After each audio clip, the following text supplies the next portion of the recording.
Y pareciera mentira, pero no lo es. Hoy una vez más el terrorismo pues hace parte de ese análisis central que tenemos que tener aquí en Red Más Internacional. Recibimos por eso a Rafael Piñeros, máster en análisis de problemas políticos, económicos e internacionales contemporáneos y además docente de la Universidad Externado de Colombia. Profesor Piñeros, bienvenido. Gracias por estar aquí esta noche. Muchas gracias por la invitación.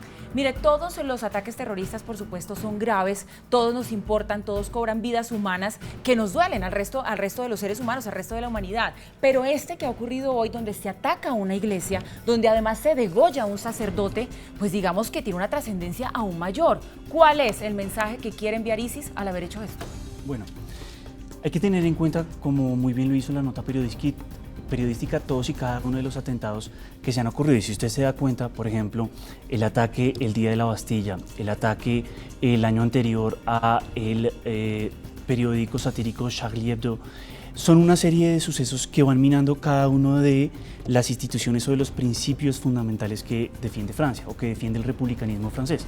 Entonces, es uno más, no sabemos si habrá más. Distintas autoridades como el primer ministro Manuel Valls han llamado y han dicho esto es una guerra que va a continuar y que va a seguir. Entonces, frente a la pregunta que usted nos hace, es bastante difícil responder porque sin duda alguna pueden seguir sucediendo hoy, mañana, en el año 2014, cuando el portavoz de ISIS llamaba a la confrontación, lo llamaba en unos términos muy radicales, diciendo más o menos: utilicen las piedras para golpearlos, utilicen los cuchillos para acuchillarlos, bótenlos desde las alturas si es necesario. Entonces, si usted se da cuenta, cualquier mínimo rastro o indicio puede ser catalogado como tal vez una posibilidad, tal vez algún elemento que nos permita llegar.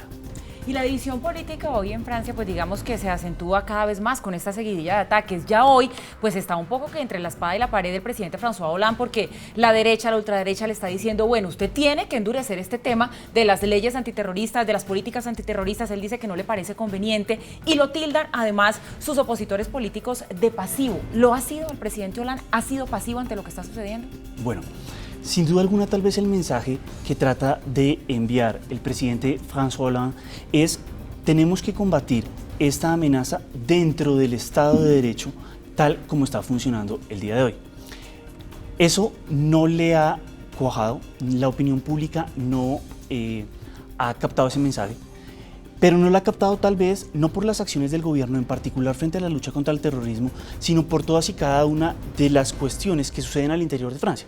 Una reforma laboral, una recuperación económica bastante difícil de alcanzar, un aumento, poco, pero aumento del desempleo en Francia. Entonces, si usted suma, es una serie de elementos que muestran al gobierno como débil, no necesariamente, repito, frente a la lucha contra el terrorismo, sino frente a toda una serie de elementos que suceden. Ahora bien, frente a la lucha contra el terrorismo, es importante decir que Francia, al igual que los demás países europeos, ha sido presa del terrorismo, no solo en los últimos 18 meses, históricamente.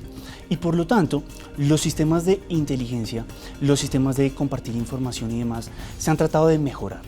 Sin embargo, hay que tener en cuenta, yo creo, un elemento fundamental, y es: a partir de 2013, cuando se produjeron las filtraciones de información hechas por Edward Snowden, la cooperación entre los Estados Unidos y la Unión Europea, y entre los Estados Unidos y los países individualmente hablando, principalmente Alemania, Reino Unido y Francia, se llevó a unos niveles muy mínimos, muy limitados. Entonces, estos atentados lo que han tal vez reactivado es la necesidad de mayor cooperación, la necesidad de más recursos económicos, técnicos, para enfrentar esta lucha contra el terrorismo. ¿Por qué?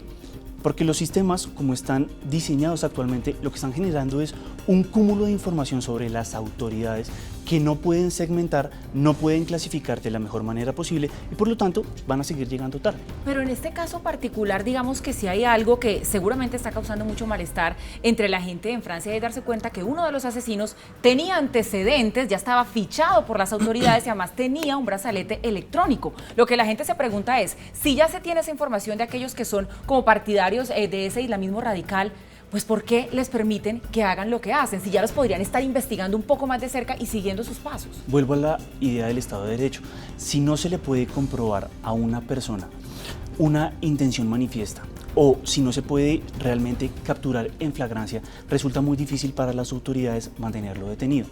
sin duda alguna, esa situación va a ser fuertemente criticada, va a ser aprovechada por los partidos de extrema derecha o de derecha para decir, oiga, hay que hacer un poco más.